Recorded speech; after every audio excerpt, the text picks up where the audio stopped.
What's good, good people? Good people, what's good? It's your guy Dave B here, and today I'll be looking at the Neat Bar by Neat. Now, if you're looking for nude hardware for your new Zoom room, there are so many options to go with, guys. I mean, you have D10, you have HP, you have Poly. I mean, the list goes on. But for me, I chose to look at the Neat Bar today because I'm a really big fan of stylish technology. Neat definitely did not hold back in terms of style for this device. I'm right. At first glance, you can really see that it has a really cool gray aesthetic to it, and it has a really compact and sleek form factor, coming at 21.9 inches in width, 3 inches in height, and 3 inches in depth. What really caught my eye was the automatic people framing technology that came with this device, which pretty much enables the user to move about the meeting room during the meeting. So for me, that's very impactful because it keeps you in the frame as you move. And I'm not someone who likes to sit down for an hour or so during a meeting. I was also really appreciative to find that it had a wake up upon arrival technology embedded in the system, because let's be honest, it's a little nerve-wracking waiting on computers to boot up all the time, honestly, right? Also, this $3,200 machine had a plethora of items in the box, but don't get alarmed just yet because you won't use everything in the box. What you use in the box is determined on how you want to set up your Neat Bar. And Neat actually gave us a few different options on how to do that as well.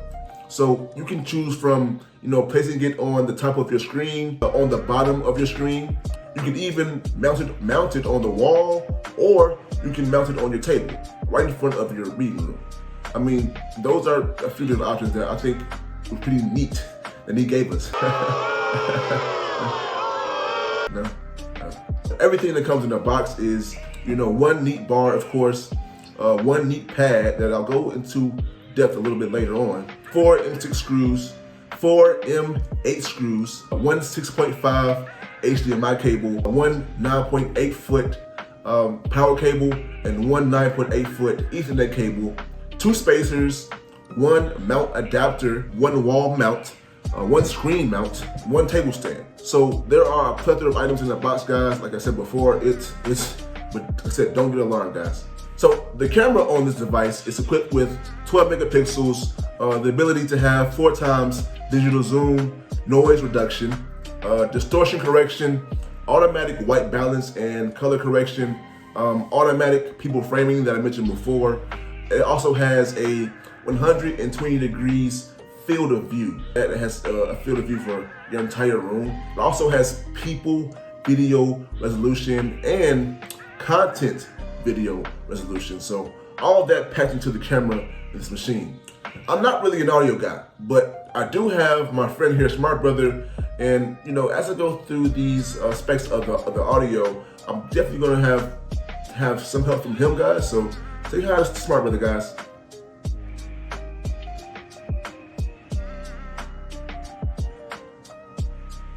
Thank you, Smart Brother.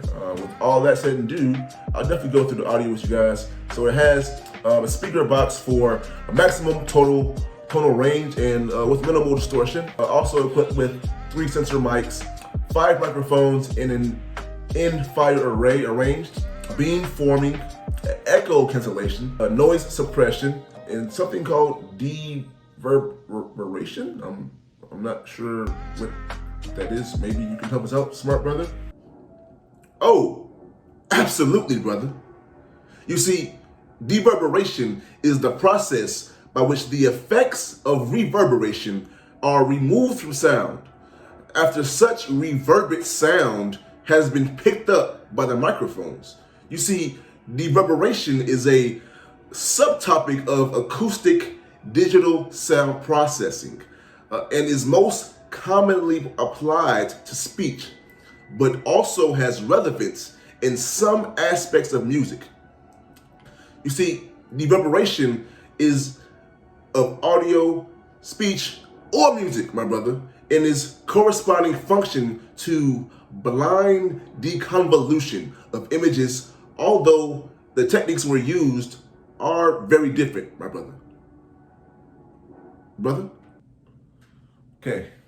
Thank you, smart brother. Sorry about that. Now, of course, you're gonna need a way to control the Neat Bar. The Neat Bar comes with a Neat Pad, which is essentially a tablet with an 8-inch display, touchscreen, a light sensor, and an air quality sensor as well. The light sensors in this Neat Pad pretty much enable the wake up upon arrival technology that I mentioned before, whereas essentially you just turn on the light and voila, this thing will turn on.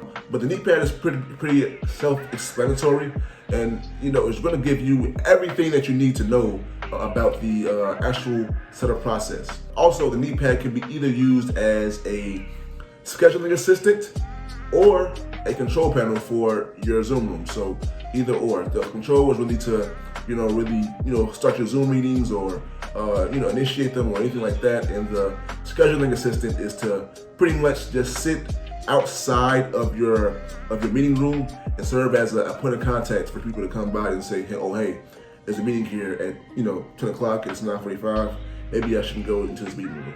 What I first noticed about the Neat Pad is that there were so many different power adapters in the box. And Neat tells you that they do that because they ship the Neat Bar all over the world and they don't want any of the customers having trouble using this in terms of power. The Neat Pad has 2 ports on the bottom, has an Ethernet port and 1 USB-C port. The Ethernet port is power over Ethernet enabled. If you have any ports in your office that are PoE enabled, you can definitely use those. But if not, you can definitely use the power adapter to Ethernet that I mentioned before. As soon as you turn on the Neat Pad, you'll notice that it has 4 options as far as setup. So it has setup Neat Bar Pro with controller, setup Neat Bar with controller, add a controller, and add a scheduling display. For me, that's pretty self-explanatory. The setup for this device was super easy, guys. I mean, I was really impressed by just how easy Neat made this setup process. They really give you a step-by-step guide on just what to do.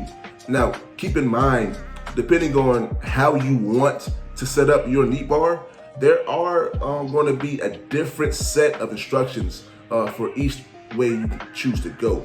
For me, I chose to set up my Neat Bar on top of my display. You can have it on the bottom of your display. You can mount it on the wall. You can also just simply place it on the table in front of your meeting table. As soon as you go ahead and press set up Neat Bar with controller, the next screen you'll see is the mounting guide screen. The mounting guide screen at first will have 3 options: table, wall, and screen. Now, as soon as you drill down or press screen or wall, it'll drill down to more options. So for example, if you press screen, the next thing you'll see it will say above or below, or if you press wall, it'll also say above or below. Now, each of those different options will take you to a different set of directions. Now, once you have your desired setup, all you have to do is go ahead and press start guide or skip guide. For me, I definitely wanted to go through, this very detailed setup guide. If you don't want to put your Neat Bar above your display, you can probably skip the next 2 minutes or so of this video, because I'm going to walk through the process of actually setting up the Neat Bar above your display. So from the mounting guide screen, I went ahead and chose screen and above, and then start guide. The first step of the process was to just get all of my equipment out of the box. For the above screen setup, I needed to go ahead and get my HDMI cable, my power cable, my vertical bar, my Ethernet cable, my mount adapter, my hex keys, my M6 screws, and last but not least, my spacer. With everything out and on the table and out of the box, I was really ready to get started. The second step of the process was to remove the wall mount rails from the back of the TV. Now, coincidentally, my TV was already mounted, so I had to really undo a tip-top cabling job that was previously done before me, and then take the TV off of the wall mount. With the TV off of the wall and on the table, I went ahead and used my Phillips head screw to remove the screws, and then ultimately remove the wall mount rails. The third part of this process was to position the screen mount and the spacer so that the holes align with the mounting holes on the back of the display. This is very important, guys. You definitely want to have the spacer in an optimal position, and also your vertical bar. You definitely don't want to have the vertical bar too high, because what I saw is that if you have it too high, the knee bar gets kind of wobbly, and it's not really optimal for for your meetings. You don't want to have a kind of a shaky picture, anything like that. And you also don't want to have the vertical bar too low, because keep in mind, again, your knee bar will be sitting on this vertical bar, and you want to have a good line of sight for your users. The fourth step was to reattach the wall mount rails on the back of the TV over the spacer. So again, you're going to use your hex key or your Phillips head screw to go ahead and tie those back in. Also, just make sure that everything is tight. The fifth step of the process was to lock the vertical bar in and fastening the center screw with the hex key. Now this is really, really important, guys, because you definitely want to have a tight knit and secure setup for your knee bar. You don't want it to, slide down at any point during the lifetime of the knee bar. So definitely want to make sure that thing is really, really tight, guys. The sixth step of the process was to slide the mount adapter and tighten the screws on the top of the vertical bar. Like I said, another key, really key, important part of the process, guys.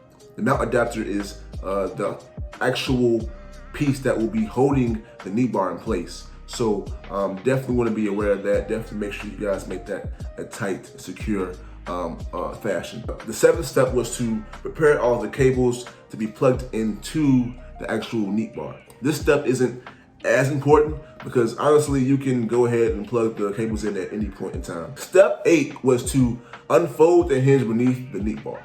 Now, this is going to prepare you to slide in the knee bar into the mount adapter. Step 9 was to connect the cables to the knee bar, and lastly, step 10 was to connect the Ethernet cable to the wall port and the HDMI cable to your display. Lastly, guys, like I said, it's a very easy process. That is the entire process, honestly. I don't know why I said lastly. This is, like I said, super easy process, guys. Like, who couldn't do this? A very non-technical person couldn't set this up. Your 12-year-old cousin could probably set this thing up, honestly, guys. It's super easy. Giddy up. Once everything was set up physically, it was time to pair the knee pad with the knee bar. This seemed to be the toughest part of the process, believe it or not, only because I chose to initially try to connect the knee pad with the knee bar over a wireless connection. Now, this is a no-no. There's even documentation in the knee manual that says, hey, you're probably going to want to use a hardwired Ethernet connection for your meetings for the best experience, right? There are so many different variables with Wi-Fi and everything going on. It'll be your best bet to just go with a hardwired connection, guys. Needless to say, once I plugged in the knee pad directly into a power over Ethernet port and plugged in the knee bar, it was super easy to get started. What you'll notice is that the serial number to the knee bar will be displayed on your display. So all you have to do is travel over to the input on your TV that the knee bar is plugged into, and you will see it directly on your screen. Once you've seen the serial number from the knee bar, all you have to go ahead and do is go over to your knee pad and choose that serial number to pair, and voila, it will be paired. What you'll also notice is that the knee bar will tell you once it is connected to the internet, and also the knee pad will tell you as well. So this is key for troubleshooting. Say you're having some trouble over, Wi-Fi connection or anything like that. The knee pad and knee bar are pretty good at telling you, hey, I'm not connected to the internet. Once I paired the Neat Pad with the Neat Bar, I immediately was prompted to update. So after a 30-minute update, it was pretty much good to go. I had some time on my hands. I had some other things to work on, but after a 30-minute update, it was ready to go. Honestly, the user interface on the Neat Pad is simple and to the point. You have 5 different areas from the home screen. You have the meeting now area, the meeting list, join, presentation, and phone, which are pretty much all self-explanatory, areas for a home screen.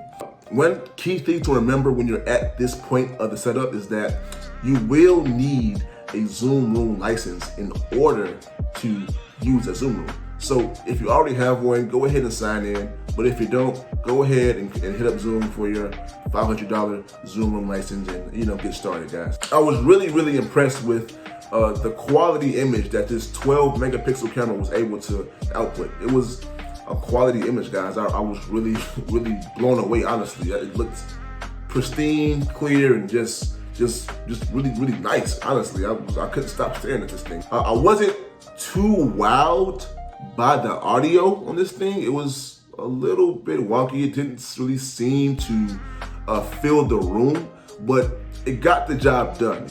Why go with Neat? I mean, you have the Poly X30 at $1,000 cheaper, guys. I mean, so why would you go with this one? For me, I would say you definitely want to go with a quality machine, especially with technology. And that's not to say because you're paying more, you're going to get better quality. But in this case, you generally are. Poly makes a lot of the different devices. And what you'll see on the Neat website is that they make 5 devices total. So I think it's one of those situations where, it's you'd rather have a master of one than a jack of all trades, guys. And also, they really give you a lot of more options to mount your TV. To mount your Neat Bar, rather. I think that was, TV, I'm sorry, guys. But I think that was really impactful for me. It really stood out. Honestly, that was, a really big plus for me. So, that is the Neat Bar by Neat. Let me know what you guys think in the comments. I mean, I think it's a pretty quality machine, but I'm always open to learn what you guys think. And of course, as always, if there's anything else you guys want me to review or look at, let me know, and I'll do my best to look at it, guys. Until then, this is your guy, Dave B, signing off.